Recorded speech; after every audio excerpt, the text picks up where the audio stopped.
Hello everyone, आज हम लोग पढ़ेंगे कोल बेस इलेक्ट्रोलिसिस। ये method of preparation of alkanes में आता है, हाइड्रोकार्बन्स के पार्ट पे। One of the most important lecture है ये, और ये टॉपिक भी बहुत अच्छा है, इंटरेस्टिंग है, लेकिन कंफ्यूजन बहुत ज्यादा होता है। लेकिन अपन इसको अभी ठीक कर देंगे, ठीक है? बने रहिए मेरे साथ। क्या होता है बेटा कोल बेस इलेक्ट्रोलिसिस में? कोल बेस इलेक्ट्रोलिसिस में होता है, देखो, सोडियम और potassium salt of carboxylic acid, ऐसा लिख सकते हैं इसे, सोडियम या फिर potassium salt of carboxylic acid. ठीक है, अगर सोडियम या potassium salt of carboxylic acid, इसकी जब इलेक्ट्रोलिसिस कराते हो, इलेक्ट्रोलिसिस इलेक्ट्रोलिसिस, ठीक है, एक्वस सॉल्यूशन पे, क्या बोला बेटा? Aqueous solution of sodium salts of carboxylic acid या फिर aqueous solution of potassium salts of carboxylic acid on electrolysis, ऐसा करके एक्वस सॉल्यूशन होगा बेटा sodium salt of carboxylic acid, potassium salt of carboxylic acid. जब इसकी इलेक्ट्रोलिसिस कराओगे तो तुम्हें मिलेगा एक इवन नंबर ऑफ अल्केन। क्या मिलेगा? Even number of alkane. ये सेम वुड्स रिएक्शन के टाइप का है, Na ट्राइथर के साथ रिएक्शन कराते थे तो क्या बनता था बेटा? Even number of alkane. तो कुछ इस तरीके का ही होगा। Aqueous solution of sodium or potassium salt of carboxylic acid on electrolysis gives even number of alkanes।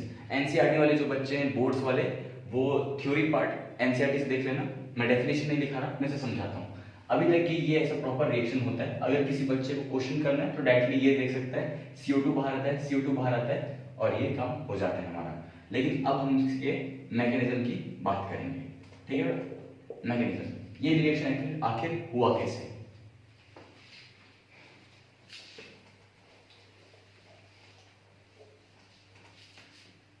देखो, R C double bond O पे नेगेटिव चार्ज, Na पे पॉजिटिव चार्ज, ठीक है? अब क्या होगा? क्या मैं इसे R C double bond O पे नेगेटिव और Na पॉजिटिव आयंस के फॉर्म पे ब्रेक कर सकता हूं? ऑब्वियसली कर सकता हूं, ये तो फ्री आयन है। ऐसे करके ब्रेक कर दिया मैंने, काउंटर आयन है तो। अब बेटा तुमने एक चीज पढ़ी है इलेक्ट्रोलिसिस में, कोल बेस इलेक्ट्रोलिसिस। क्या होता है बेटा? सेटअप, एक ऐसा रॉड बना होता है एनोड वाला, ऐसा रॉड बना होता है कैथोड वाला, सॉल्यूशन होता है, इलेक्ट्रोलाइट होता है यहाँ पे, राइट? बैटरी पॉजिटिव नेगेटिव, ये कैटायन होता है, एनायन होता है, एनोड, ये क्या होता है बेटा? Cathode, right? है ना? ऐसा सेटअप होता है। वैसा ही सेटअप है, कोल बेस ने जो इलेक्ट्रोलिसिस किया था वो ऐसा ही किया था। अब बेटा मैं एक चीज बताओ, R C double bond O negative, ये एक एनायन है, ये एक कैटायन है। तो अगर यहाँ पे इस सॉल्यूशन पे R C double bond O negative या फिर Na पॉजिटिव रहेगा, ठीक है? Let's say R C O negative, और यहाँ पे लिख दो तुम Na पॉजिटिव, ठीक है बेटा? अब एनोड में पॉजिटिव चार्ज रहेगा, कैथोड में नेगेटिव चार्ज रहेगा। अब एक बात बताओ, ये पॉजिटिव चार्ज है, ये किस आयन को बुलाएगा अपनी तरफ? नेगेटिव चार्ज को। तो ये R C double bond O negative वाला जो पार्ट है बेटा, वो यहां मूव करेगा, राइट? एग्जैक्टली। चलो अब बात करते हैं आगे, ठीक है? तो एनोड पे बेटा, और ऑब्वियसली एक्वस सॉल्यूशन मैंने लिया है, तो एक्वस सॉल्यूशन लिया है तो यहाँ पे H+ एंड OH- भी होंगे बेटा, है ना? होंगे ना? तो देखना, फिर से समझते हैं। ये है सेटअप कोल बेस ने लिया था, इलेक्ट्रोलाइटिक सेटअप, पॉजिटिव से पॉजिटिव जोड़ा, नेगेटिव से नेगेटिव जोड़ा, एनोड में पॉजिटिव चार्ज, कैथोड में नेगेटिव चार्ज। अब बेटा यहाँ पे सॉल्यूशन में क्या है? एक्वस सॉल्यूशन मतलब H+ आयन, OH- आयन, और ये देखो R C double bond O negative and Na positive. यहाँ तक सेटअप समझ में आया? अब बात करते हैं, अब जब इलेक्ट्रिसिटी मतलब तुम स्विच ऑन करोगे तो बेटा एक बात बताओ, ये एनायन है नेगेटिव चार्ज वाले, ये नेगेटिव चार्ज वाले क्या इस तरफ जाएंगे? ये नेगेटिव चार्ज वाले क्या एनोड के पास जाएंगे, राइट? और पॉजिटिव चार्ज वाले क्या कैथोड के पास जाएंगे। तो मैं ये मिटा रहा हूं और उसके बाद फिर मैं रिएक्शन दिखा रहा हूं, होता क्या है, होता क्या। अब देखो ये है, अब मैंने एक्वस सॉल्यूशन लिया है, तो एक्वस सॉल्यूशन H2O है मेरे पास, तो H+ एंड OH-, ऐसा लिखा जा सकता है। अब बताओ देखो क्या होगा एट एनोड पे रिएक्शन देखते हैं। क्या होगा, एनोड में क्या, एनोड में पॉजिटिव चार्ज होता है, एनोड में पॉजिटिव चार्ज होता है तो ये वाला आयन आएगा एनोड में R⁻C⁻O, O पे नेगेटिव चार्ज। अब जैसे ही एनोड पे आया, अब तुमने पढ़ा है 9वीं क्लास में 10वीं क्लास में कि जब एनोड के पास आता है तो इलेक्ट्रॉन लूज करता है, राइट, एनोड पे आके इलेक्ट्रॉन लूज करेगा, इलेक्ट्रॉन लूज करेगा तो क्या बनाएगा बेटा, R⁻C⁻O, O पे एक इलेक्ट्रॉन लूज किया, एक रेडिकल, और एक इलेक्ट्रॉन इसमें से लूज कर दिया, ठीक है। अगर मैं इसके 2 मोल्स लूं, लेट्स से हम 2 मोल्स लेते हैं, इसके 2 मोल्स एंड 2 इलेक्ट्रॉन्स, ठीक है बेटा, यहां तक बात क्लियर है। अब देखते हैं, अब ये जो कॉन्सेप्ट है यहाँ पे R⁻C⁻O, O पे रेडिकल, एक बार बताओ क्या ये R ऐसा करके ब्रेक करता है, एंड अगर ये ऐसा करके होमोलिटिकली ब्रेक करेगा, होमोलिटिकली ब्रेक करेगा तो यहाँ पे 2 इलेक्ट्रॉन शेयर हो रहे हैं, तो एक इलेक्ट्रॉन इसकी तरफ आएगा, एक इलेक्ट्रॉन कार्बन को मिलेगा, तो बेटा मेरे पास अल्टीमेटली क्या बन गया, 2R रेडिकल प्लस कार्बन, बेटा ये रेडिकल जोड़ करके क्या डबल बॉन्ड बना सकते हैं, मतलब बॉन्ड बना सकते हैं, एग्जैक्टली बना सकते हैं, और ये हमारा बॉन्ड बन गया, और जो इन्होंने 2 इलेक्ट्रॉन लूज किया था वो 2 इलेक्ट्रॉन वैसा का वैसा रहेगा, क्या अल्टीमेटली बेटा 2R रेडिकल मिला, CO2 मिला, 2 इलेक्ट्रॉन। अब ये 2 रेडिकल है, R रेडिकल, ये R रेडिकल एक, दूसरा R रेडिकल एक, इसको ये दोनों आपस में बॉन्ड बना सकते हैं, बिल्कुल बना सकते हैं, एक R रेडिकल एक R रेडिकल, दोनों मिलकर बॉन्ड बना दिए R, और ये मुझे मिल गया इवन नंबर ऑफ अल्केन्स। यहाँ से काम हो गया मेरा, ये रिएक्शन हो गई बेटा मेरी एनोड की रिएक्शन हो गई। अब फिर से मैं समझाता हूँ, मैंने R⁻O Na negative, R⁻O Na positive था, फ्री आयंस थे बेटा, काउंटर आयंस हुए, R⁻O नेगेटिव Na पॉजिटिव की फॉर्म पे मैं लिख सकता हूँ, एक्वस सॉल्यूशन लिया था H2O, तो H+ और OH- की फॉर्म में रहेगा। उसके बाद एनोड पे रिएक्शन क्या होगी, एनोड पे क्या बेटा नेगेटिव आयंस, एनोड में पॉजिटिव चार्ज होगा तो नेगेटिव चार्ज वाले मूव करेंगे, तो R⁻C⁻O, O पे नेगेटिव वाले। अब जैसे ही एनोड पे आता है, एनोड पे आने के बाद इलेक्ट्रॉन लूज करता है, इलेक्ट्रॉन लूज करेगा तो ऑक्सीजन जो ये इलेक्ट्रॉन लूज करेगा, एक इलेक्ट्रॉन लूज किया बेटा, तो एक इसमें एनायन मतलब 2 इलेक्ट्रॉन, एक इलेक्ट्रॉन उसकी रिलीज किया तो इसमें एक रेडिकल बनेगा, लेकिन मैंने इसके 2 मोल्स लिए, 2 मोल्स लिए, 2 मोल्स, 2 की बात करूंगा, तो बेटा 2 इलेक्ट्रॉन, क्योंकि एक ऑक्सीजन से एक इलेक्ट्रॉन, तो 2 ऑक्सीजन से 2 इलेक्ट्रॉन, तो 2 इलेक्ट्रॉन यहाँ पे आएंगे। अब क्या होगा बेटा, ये वाला जो बॉन्ड है कार्बन और कार्बन के बीच का बॉन्ड, ये टूटेगा रेडिकल के फॉर्म पे, रेडिकल के फॉर्म मतलब होमोलिटिक क्लीवेज, होमोलिटिक क्लीवेज बनेगा तो R dot and C dot. अब ये जो R डॉट है 2R डॉट यहाँ पे आएगा, ये डॉट कार्बन का डॉट, ये ऑक्सीजन का डॉट, डबल बॉन्ड बना देंगे, तो यहाँ से मेरा क्या हो गया बेटा, CO2 रिमूव हो गया, इसलिए इसको बोलते हैं इलेक्ट्रोलिटिक डीकार्बोक्सिलेशन, ठीक है। इलेक्ट्रिसिटी की हेल्प से हमने कार्बन डाइऑक्साइड को उड़ा दिया। अब ये 2R डॉट बना, अब ये 2R डॉट है बेटा, ये अल्टीमेटली मतलब क्या बेटा 2R डॉट, R और R दोनों आपस में जुड़ के बॉन्ड बना सकते हैं, है ना, R और R, तो हमें एक इवन नंबर ऑफ अल्केन मिल गया। क्या ये हमेशा हमें इवन नंबर ऑफ अल्केन मिलेगा? यस, हमेशा इवन नंबर ऑफ अल्केन मिलेगा, क्योंकि कुछ ना कुछ एक R रेडिकल दूसरे R रेडिकल से जुड़ रहा है। तो यहाँ पे काम हो गया एनोड का। चलो अब कैथोड की बात करते हैं। कैथोड की बात ये मैं बता रहा हूँ। तो एनोड में हमें क्या मिला बेटा, CO2 मिला और एक इवन नंबर ऑफ अल्केन मिला, ठीक है, R। अब चलो अब मैं बात करता हूँ एट कैथोड। कैथोड में क्या रिएक्शन होगी, कैथोड में क्या रिएक्शन होगी। अब कैथोड की बात करते हैं। कैथोड में बेटा, कैथोड में क्या होता है, नेगेटिव चार्ज होता है। नेगेटिव चार्ज होता है तो पॉजिटिव वाले उस पॉजिटिव वाले चार्ज वाले उस पर मूव करेंगे। अब यहाँ पे पॉजिटिव चार्ज में बस H+ भी है, Na+ में भी है। बेटा इन दोनों में से कौन सा मूव करेगा, ये वाला कैटायन या ये वाला कैटायन? बेटा मूव करता है H+। अभी हम लोग इलेक्ट्रोकेमिस्ट्री नहीं पढ़ रहे हैं और पढ़ाया नहीं मैंने। अब अगर तुम्हें पता है तो तुम्हें समझ में आ रहा होगा H+ क्यों मूव करेगा, बट अभी के लिए बस अभी के लिए याद रखो कि H+ मूव करता है। जिस टाइम मैं इलेक्ट्रोकेमिस्ट्री के लेक्चर पढ़ाऊंगा उस टाइम मैं एक्सप्लेन कर दूंगा, ठीक है। अभी के लिए बस याद रखो H+ जो होगा जाके ये कहाँ जाएगा, कैथोड के पास। जब H+ जाएगा कैथोड के पास बेटा, ठीक है। अब एनोड में तुम्हें याद होगा, एनोड में 2 इलेक्ट्रॉन रिमूव हुए थे, एग्जैक्टली राइट। 2 इलेक्ट्रॉन उसने लूज किया था, एक ऑक्सीजन 1 इलेक्ट्रॉन लूज किया था, दूसरा 2 ऑक्सीजन 2 इलेक्ट्रॉन लूज किए थे। एनोड पे जाके वही इलेक्ट्रॉन को ये ले लेगा। अगर लेट्स से मैंने 2H+ लिया, 2 मोल्स लिए इसके भी, तो 2 इलेक्ट्रॉन्स बेटा एक इलेक्ट्रॉन AH2 ऐसा करके बन जाएगा। तो अल्टीमेटली, और ये जो OH माइनस है बेटा, ये जो OH माइनस है, ये OH माइनस, ये Na पॉजिटिव से जुड़ जाता है, Na पॉजिटिव से OH माइनस जुड़ जाता है, और अल्टीमेटली जो मेरा कंपाउंड बनता है ना बेटा, वो बनता है NaOH। तो कैथोड पे क्या बना बेटा, H2, और सॉल्यूशन क्या हुआ बेटा, बेसिक। तो अल्टीमेटली तो सॉल्यूशन है बेटा, सॉल्यूशन है ना। कैथोड के पास H प्लस गया, इन दोनों में ऑप्शन था, लेकिन H प्लस जाएगा, H प्लस ने 2 इलेक्ट्रॉन लिए, H2 गैस बनाए, Na पॉजिटिव OH माइनस से जुड़ जाएगा, और NaOH एक मतलब बेसिक सॉल्यूशन बनाएगा।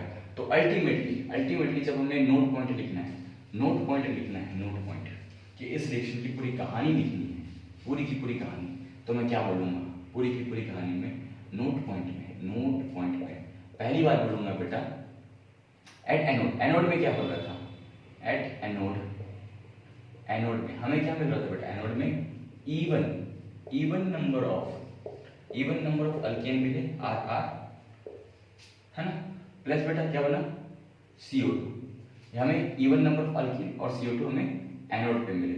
और एट कैथोड पे हमें क्या मिल रहा था बेटा, कैथोड पे हमें क्या क्या मिला, कैथोड पे हमें मिला बेटा H2 gas.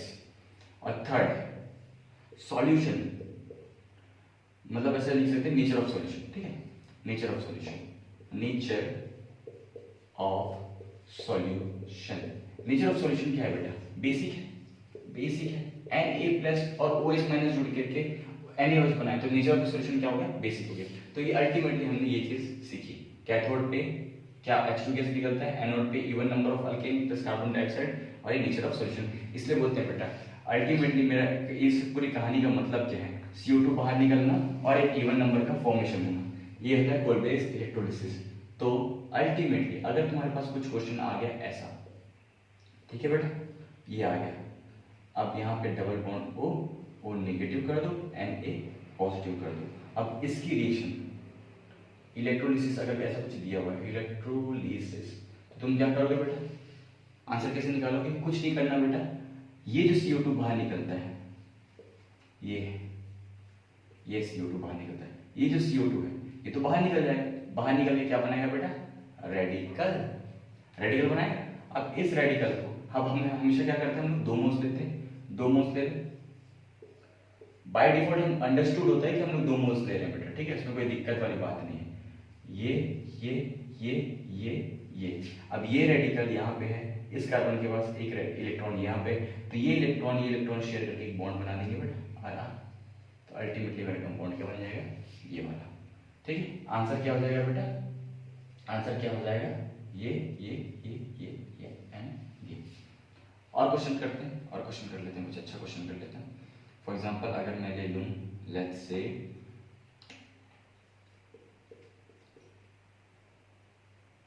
And this double bond O पे नेगेटिव, K पे पॉजिटिव।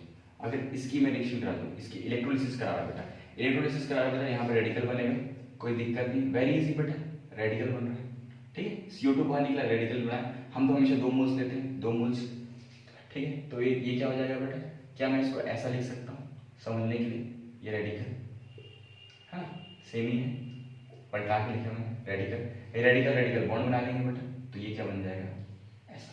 तो इसके आंसर तुम डायरेक्टली कर सकते हो, उतना ज़्यादा याद रखने की जरूरत नहीं है, पूरा मैग्नीशियम याद रखने की जरूरत नहीं है, बस तुम इतना याद रख सकते हो कि नेचर ऑफ द सॉल्यूशन क्या होता है, बेसिक होता है। कैथोड पे क्या बनते हैं, H2 गैस रिलीज होती है।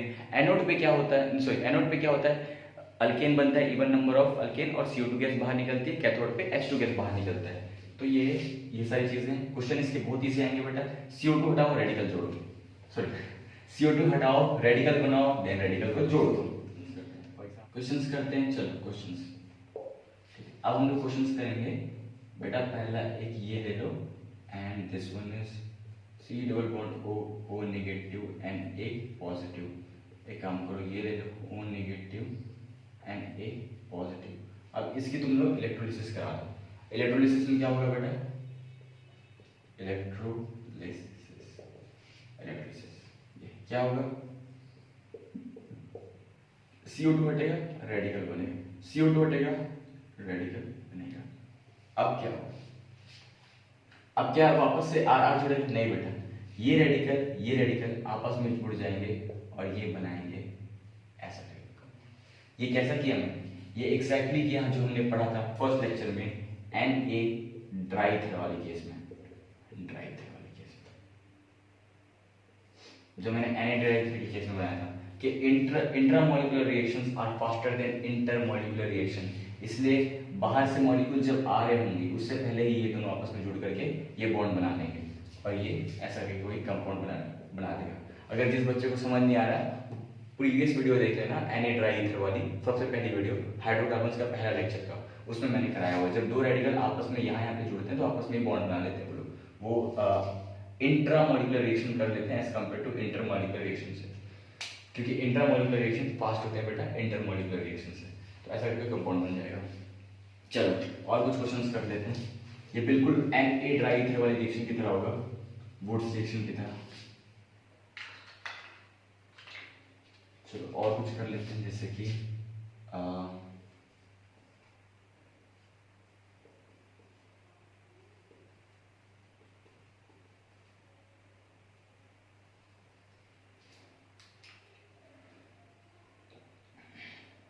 ये बेटा इसमें क्या होगा, इलेक्ट्रोलिसिस कराओगे कोई दिक्कत नहीं, यहाँ पे चुपचाप रेडिकल बनाओगे और रेडिकल रेडिकल जुड़वा दो बेटा, कोई दिक्कत तो है नहीं इसमें।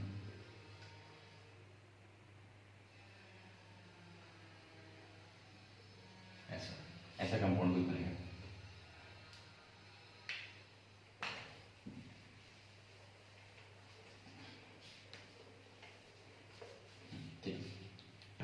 तो बेटा अभी तक हमने क्या सीखा, अभी तक हमें ये समझ में आ गया कि कोलबेस इलेक्ट्रोलिसिस क्या होता है, उसके प्रोडक्ट्स क्या बनते हैं, ठीक है, ये हम सीख चुके हैं।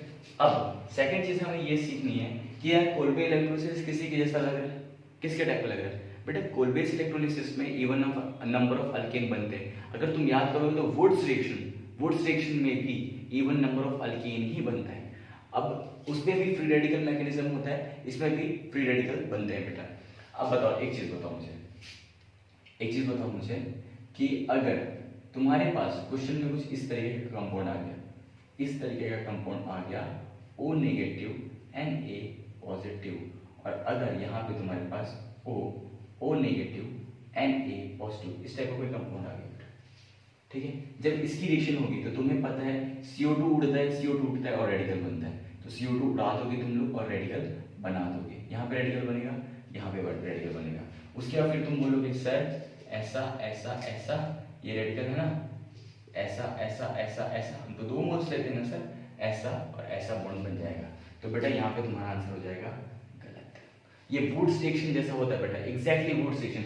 वुड्स रिएक्शन में मैंने क्या समझाया था, ये रिएक्शन क्या है बेटा, इंटरमोलिक्यूलर, दो अलग अलग मॉलिक्यूल के बीच में, है ना, और ये रिएक्शन क्या होती है बेटा, ये वाला जो कंपाउंड बनता है, ये रेडिकल और ये रेडिकल बेटा, ये यहाँ पे छोड़ो, ये रेडिकल ऐसा बात करें। जिन बच्चों को वुड्स रिएक्शन नहीं आता उसकी बात कर रहा हूँ मैं, अगर जिन बच्चों को आता है उनको कोई दिक्कत ही नहीं होगी, वो तो तुरंत समझ गए होंगे, और जिन बच्चों को नहीं आ रहा उनके लिए बता रहा हूँ मैं, ये रेडिकल आपस में जुड़ने से पहले बेटा, ये रेडिकल है, ये कंपाउंड है, ये खुद से भी तो जुड़ सकता है नेक्स्ट कार्बन से, ये सेम ये अपने आप से भी तो कर सकता है, बॉन्ड बना सकता है ना।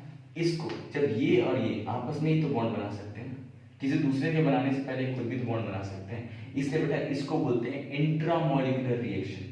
इंट्रामोलिकुलर रिएक्शन, अगर मैंने दो मोल्स लिए हैं लेट्स से, इसको बोलेंगे बेटा इंट्रामोलिकुलर रिएक्शन। और मैंने वुड्स रिएक्शन में पढ़ाया है कि इंट्रामोलिकुलर रिएक्शन जो होता है वो फास्ट होता है as compare to intermolecular reaction. दो मॉलिक्यूल के बीच में जब बॉन्ड बन रहा होगा उससे तेजी से तो बेटा खुद में ही बन जाएगा ये बॉन्ड, खुद के मॉलिक्यूल के अंदर ही जब एक इलेक्ट्रॉन पड़ा हुआ है, खाली इलेक्ट्रॉन, तो आपस में बॉन्ड बना लेंगे, दूसरे इलेक्ट्रॉन्स का वेट में दूसरे कंपाउंड का वेट में नहीं करेंगे कि जब तक वो पास आ रहा होगा तब तक ये लोग बॉन्ड बना चुके होंगे। ये होता है बेटा कहानी। तो ये अगर किसी को समझ नहीं आया वो वुड्स रिएक्शन देख लेना, पहला वीडियो है, पहला लेक्चर, ओके। ये यहाँ पे ऐसा मेरा ये कंपाउंड बन जाएगा, तो फाइनल प्रोडक्ट में ये बनेगा, तो फाइनली में जो मेरा प्रोडक्ट बनेगा बेटा ये विद इंट्रामोलिकुलर रिएक्शन। चलो अब दो चार क्वेश्चन कर लेते हैं, तब तक कि आपका ये कॉन्सेप्ट बिल्कुल क्लियर हो जाएगा, पूरी तरीके से क्लियर हो जाएगा ये कॉन्सेप्ट। वैसे इजी है, कुछ है तो नहीं बेटा, है ना।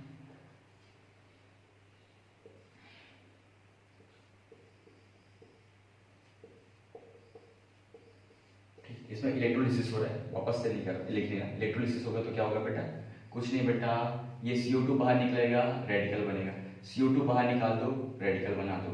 अब क्या होगा बेटा, इंट्रामोलिकुलर रिएक्शन होगी, बिल्कुल होगी।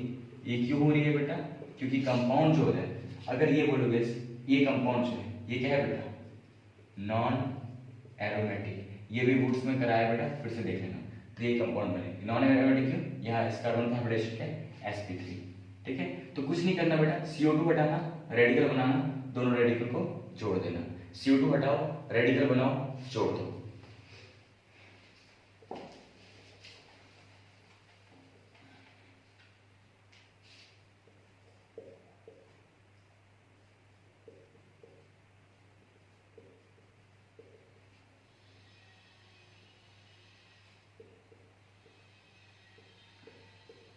अब इसकी तुम इलेक्ट्रोलिसिस करा रहे हो, इसकी तुम इलेक्ट्रोलिसिस करा रहे हो। क्या बताया बेटा मैंने, CO2 हटाओगे, रेडिकल बनाओगे, CO2 हटाओगे, रेडिकल बनाओगे, CO2 हटाओगे, रेडिकल बनाओगे, रेडिकल बनाओगे, रेडिकल बनाओगे।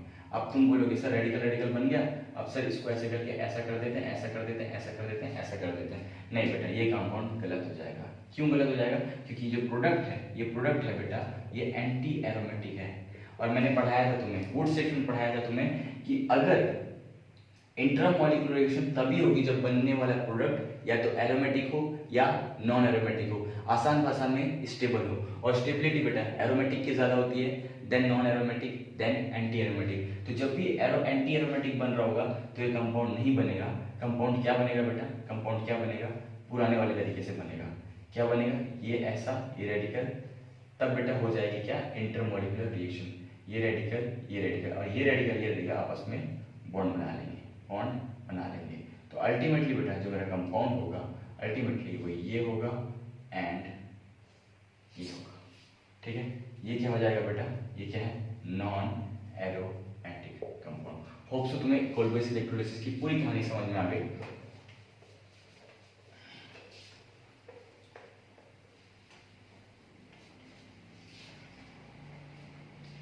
अब मिलते हैं अगले लेक्चर में। अगले लेक्चर में हम लोग पढ़ेंगे डीकार्बोक्सिलेशन रिएक्शन पे।